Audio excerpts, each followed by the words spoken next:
whilst you might get away with it, doesn't mean it's right to do it.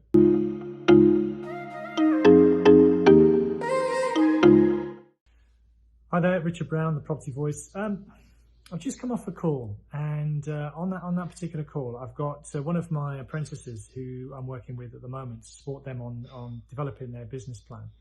And they were interviewing accountants to help them in their business. And she was saying, well, one of the accountants actually ran some ideas past her about how to maybe improve the performance of how she's going to set up. And I was curious as to what this person was going to say. Now, if I say that my apprentice, she was going to undertake a flip project, that was going to be her very first investment. It suits her strategy right now to grow her investment capital, and she's going to do that by doing flips. So what the accountant said is, well, actually, you can save tax by buying it in your personal name, and that's personal name rather than a limited company, and that's actually true. But he went on to say, what you could also do is get a buy-to-let mortgage and then just tell the lender you change your mind later when you come to sell it. And this is where I think I was going to introduce that you might remember there's an old game called Whack-A-Mole. Those of you might remember there was like an arcade game where literally it's physical. It's where you hit something and then something else pops up and you have to hit that, and then so on and so forth. So basically, every time you hit something, something else pops up and then you have to turn your attention to something else to put that down. And that's actually a great analogy. There's now video or app-based or mobile phone-based versions of that game now for the younger ones. But essentially, property is a bit like playing whack-a-mole.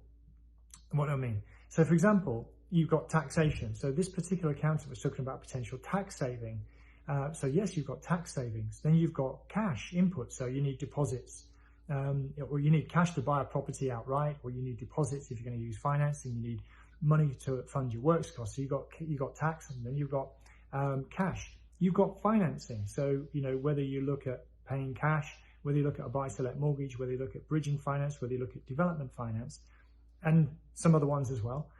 You've got financing issues as well. So as a minimum, there's a number of different, there's already 3 I've just rattled off there. I don't want to overcomplicate this video, but there's quite a few different factors that we need to take into consideration when we're looking at property. The thing is this accountant, who's a professional advisor, was actually advising a potential client to commit mortgage fraud, essentially. And my immediate advice was to run a mile from that particular accountant. You don't just go into, hoodwinking a lender that you're going to take a buy-to-let mortgage and then actually say, I changed my mind and it's now a flip, unless that's genuinely what you did. I think it's all about, matching the right financing product to the right strategy that you're following. So in that particular situation, it's a flip. It should be either cash or bridging finance, essentially. It shouldn't be a buy-to-let mortgage. And whilst you might get away with it, doesn't mean it's right to do it. Whilst you might make a bit of profit, it doesn't necessarily mean you won't get caught out sometime in the future. And here's the thing, lenders don't like that sort of thing. They don't like being hoodwinked.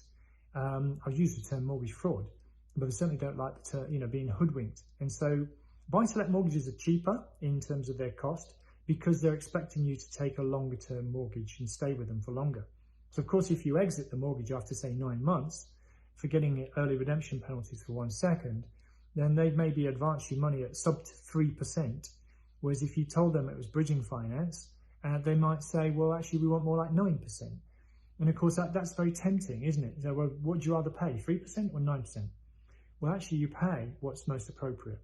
And I think, the biggest key and the takeaway from this message is financing is our lifeblood as property investors and developers. So don't abuse the lenders. They don't like it. They do have like a black ball system, whether they act alone or, arguably in cahoots with other lenders.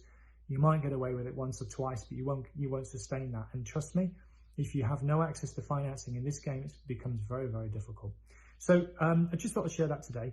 I think, the game of whack-a-mole, first of all, is that we've always got these competing elements to what we're trying to do, and it's a trade-off, frankly. So yes, we might save tax, but might need more cash. Or, there's different trade-offs that we have to take into consideration. And then the real takeaway is this, well, the 2 takeaways. One is access to finance is critical It's a critical success factor, actually, for us as being successful investors and developers. And second of all, it's like, be careful who you take your advice from.